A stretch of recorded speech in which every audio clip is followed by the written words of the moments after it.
Madame, Monsieur, bonsoir et bienvenue au 19h de ce 2 décembre à la une de l'actualité. Le président de la République, Abdelmadjid Tebboune, a présidé une réunion sur le foncier industriel. Les détails dans quelques instants.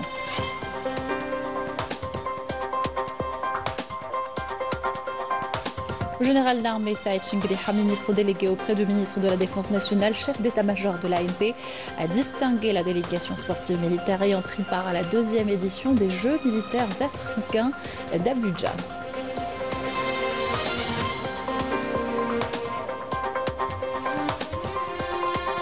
Appel à renforcer la coordination entre le Conseil de paix et de sécurité africain et les États africains membres du Conseil de sécurité de l'ONU. C'était à la clôture du 11e séminaire de haut niveau sur la paix et la sécurité en Afrique.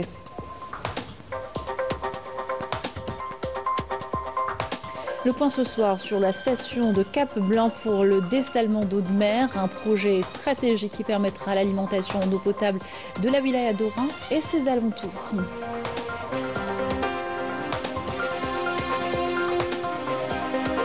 Au Maroc, les victimes du séisme dévastateur qui a lourdement frappé la province d'Al Haouz attendent toujours d'être prises en charge. Des centaines de familles vivant dans la précarité dénoncent le détournement des aides qui leur étaient destinées. Bienvenue à tous, heureuse de vous retrouver. Je vous disais en titre, le président de la République, Abdelmadjid Tebboune, a présidé aujourd'hui au palais d'Al Mouradia une réunion de travail autour du foncier industriel. Était présent aux côtés du secrétaire général de la présidence de la République, Abdallah Moundji, le ministre de l'Intérieur, des collectivités locales et de l'aménagement du territoire, Brahim Red, le ministre des Finances, Laziz Faïd, le ministre de l'Habitat, de l'Urbanisme et de la Ville, Mohamed Tarek Belaribi, le directeur général de l'Agence algérienne de promotion de l'investissement en Marrakech et le président du Conseil du renouveau économique algérien, Kamel Moula. Et à l'issue de la réunion, le directeur général de l'AAPI a souligné l'importance qu'accorde le président de la République au renforcement du patrimoine foncier de l'agence afin de permettre aux investisseurs de bénéficier des assiettes foncières nécessaires à la concrétisation de leurs projets. Je vous propose de l'écouter.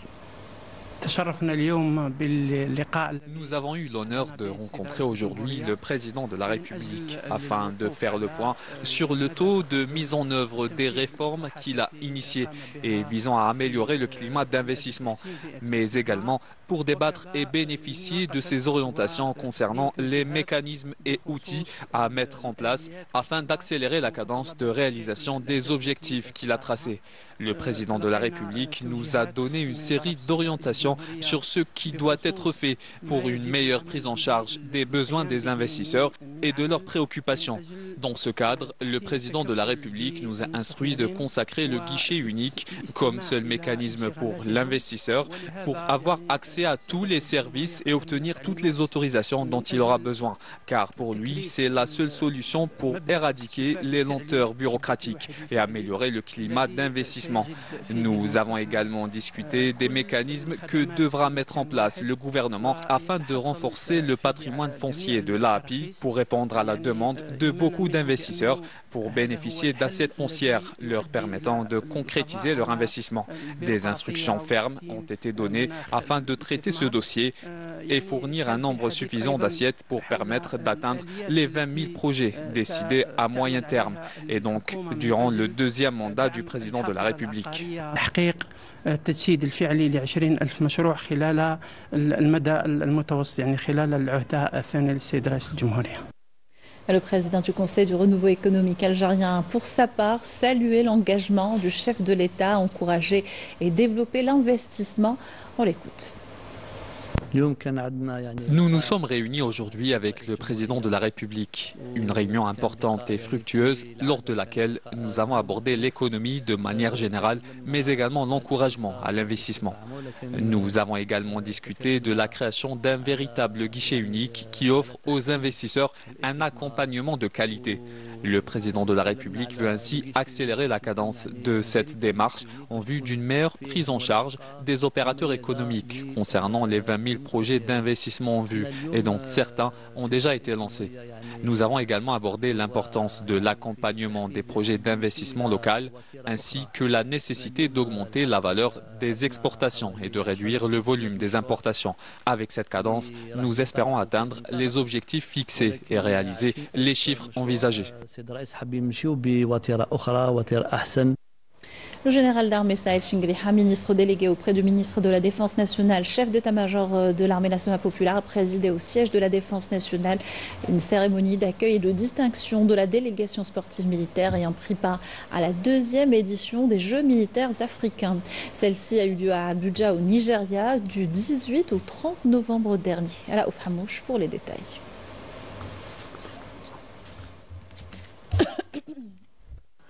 Cette cérémonie de distinction fit suite à la participation fort honorable de la délégation sportive militaire algérienne à cette 2e édition des Jeux militaires africains, où notre délégation militaire a remporté la 2e place parmi les 22 pays participants.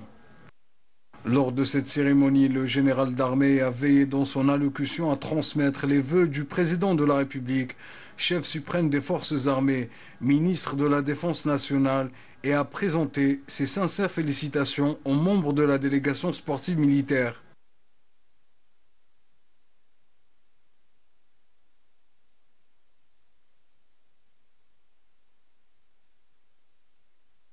على إثر عودتكم المظفرة من أبوجا ومشاركاتكم.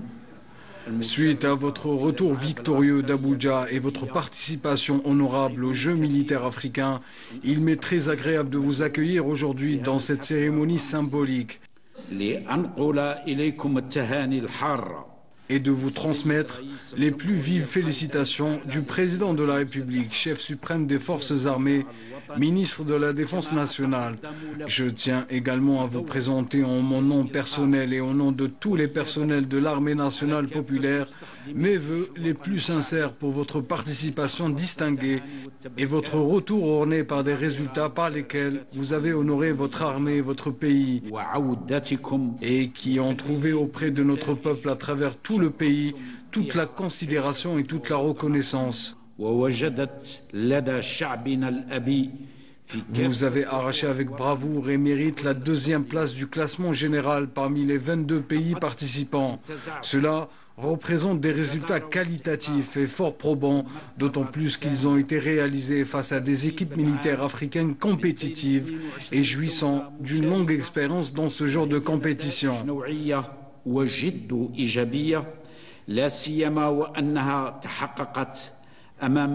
Vous avez été véritablement le représentant et l'ambassadeur du sport militaire algérien et vous êtes parvenu à marquer profondément les pages de l'histoire de ces Jeux militaires africains par des résultats en parfaite cohésion avec le message de paix et d'amitié contenu dans le slogan sous lequel se sont tenus ces Jeux et assurément en parfaite harmonie avec la noblesse de nos nobles valeurs nationales.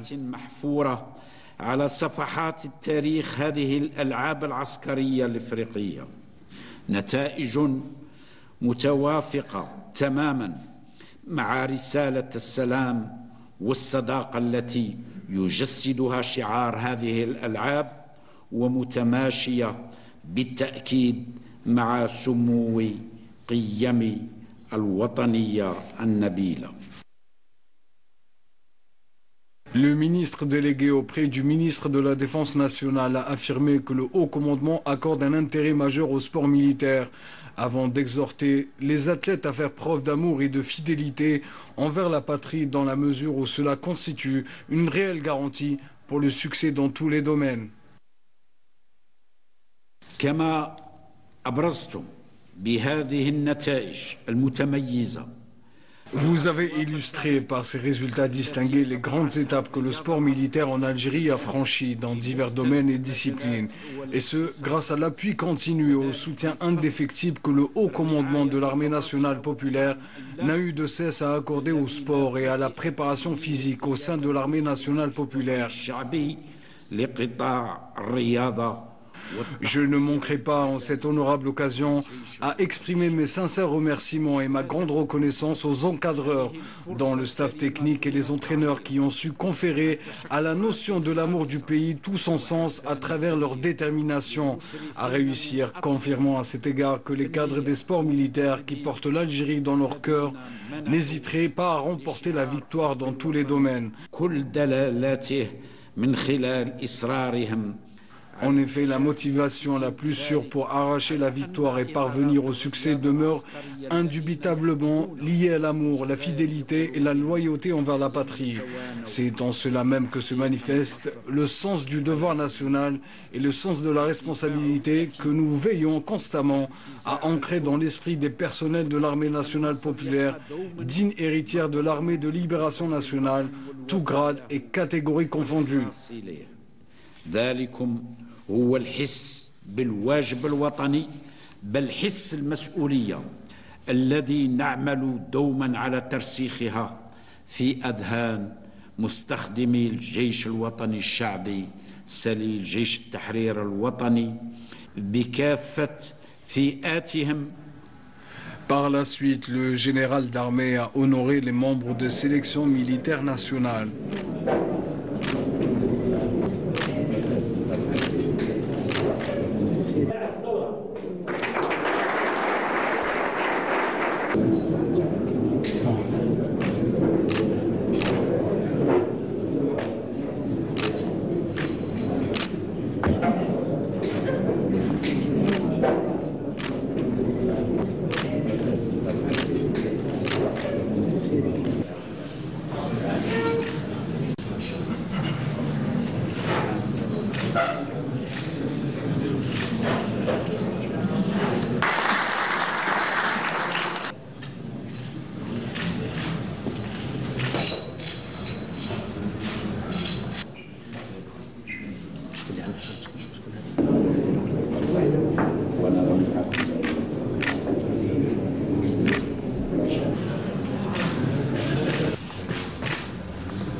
Avant de prendre une photo souvenir à l'issue de cette cérémonie pour immortaliser cet événement.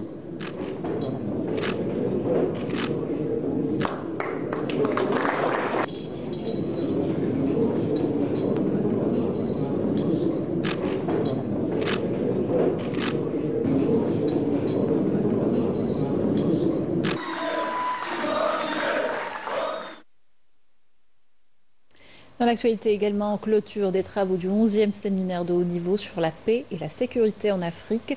À Oran, une session à huis clos s'est tenue ce lundi avec pour thème la coordination entre le Conseil de paix et de sécurité africain et les États africains membres du Conseil de sécurité des Nations Unies. Le groupe A3+, s'est penché sur l'agenda africain au sein des deux conseils et sa mise en œuvre.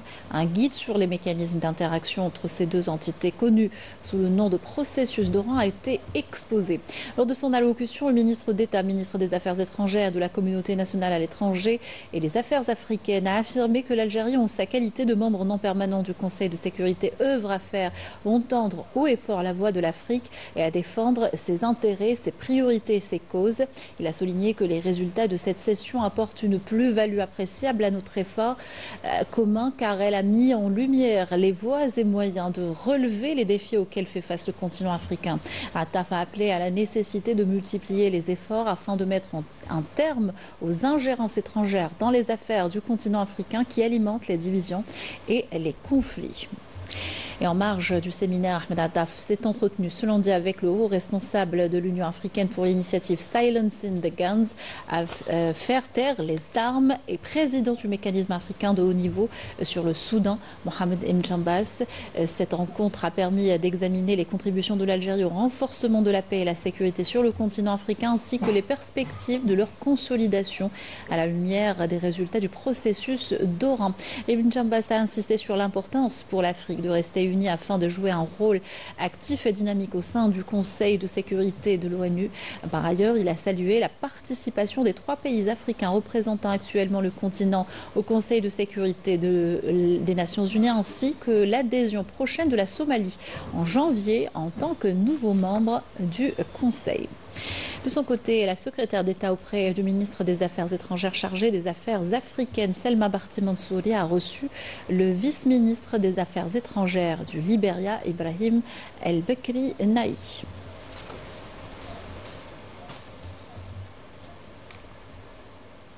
Première édition du concours de la meilleure thèse de doctorat organisé par le secrétaire général permanent de la conférence des instances judiciaires africaines sous la supervision de la Cour constitutionnelle. Une cérémonie de distinction a été organisée en l'honneur du docteur Zahra Kilani, dont la thèse est arrivée en tête du classement des textes en langue arabe. La cérémonie a été présidée par le président de la Cour constitutionnelle. Omar Belhadj a affirmé à l'occasion le soutien de son institution à toutes les initiatives visant à développer la recherche scientifique dans le domaine de la loi et la jurisprudence constitutionnelle. De son côté, le ministre de l'Enseignement supérieur et de la recherche scientifique a déclaré que cette distinction au niveau africain est une preuve de la qualité de la formation et l'enseignement en Algérie. Et à l'occasion, une convention cadre a été signée entre la Cour constitutionnelle et le ministère de l'Enseignement supérieur et de la recherche scientifique visant à renforcer la coopération. Agriculture, début de la saison, la bourse Maï à Bouira pour en faire une réussite. Des sessions de formation sont dispensées au profit des agriculteurs concernant l'aspect technique de nouvelles machines et l'usage de matériel moderne. Ces agriculteurs de la wilaya de Bouira bénéficient d'une formation pratique sur la manipulation des semoirs et des tracteurs de labour de dernière génération, afin de leur permettre de mener à bien cette campagne La Bourse Maï, pour laquelle ils ont bénéficié de tout l'accompagnement technique nécessaire, avec satisfaction de toutes leurs demandes en matière de semences et d'engrais. Nous leur apprenons à fixer la dose de semis au niveau du semoir. Pour la majorité des agriculteurs, la quantité de semences qu'ils utilisent n'est pas adaptée à la superficie plantée. C'est bénéfique pour nous de participer à des sessions de formation comme celle-ci, prodiguées par des spécialistes pour acquérir davantage de connaissances. Nous utilisions avant des machines anciennes. Apprendre à utiliser ces nouvelles machines agricoles nous facilite réellement le travail. Pour cette saison, plus de 80 000 hectares ont été consacrés à la culture du blé, des légumineuses et des plantes oléagineuses. Il y a des unités dédiées à la production de plantes oléagineuses, des unités dédiées à la production des légumineuses et d'autres à la semence.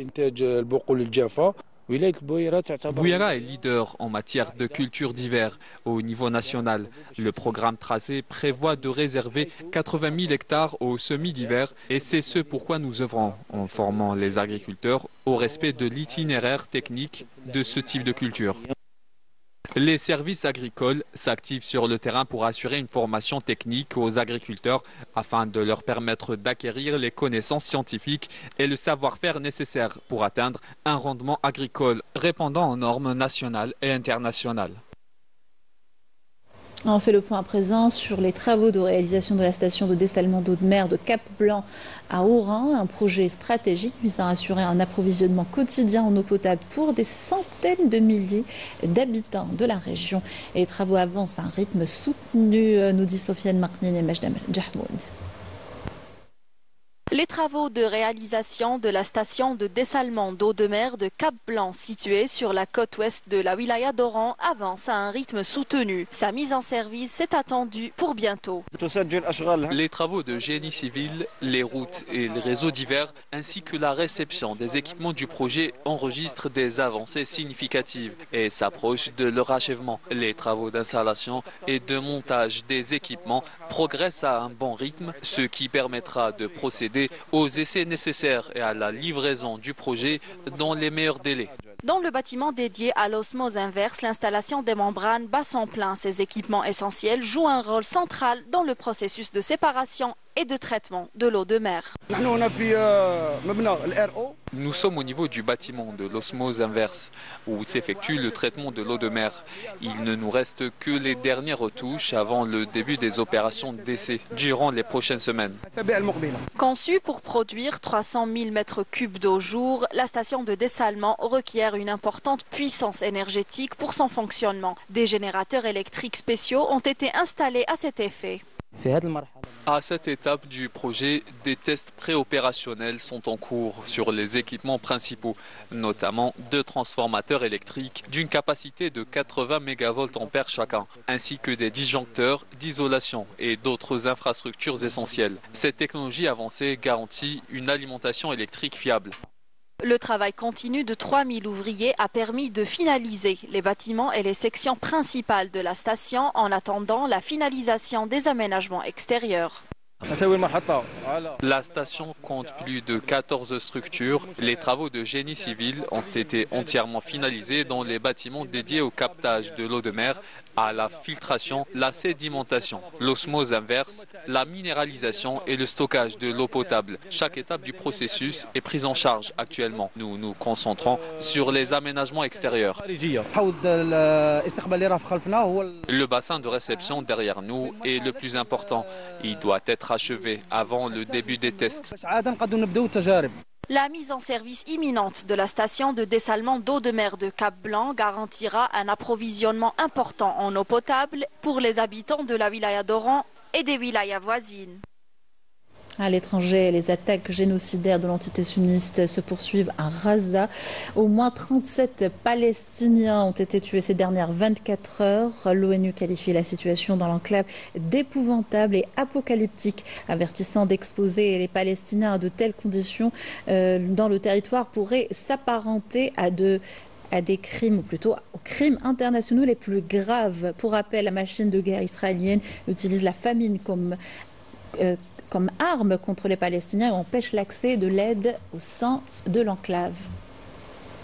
Et la répression du Marzen est de plus en plus forte dans les territoires occupés au Sahara occidental. Parmi les méthodes utilisées contre le peuple sahraoui, les disparitions forcées.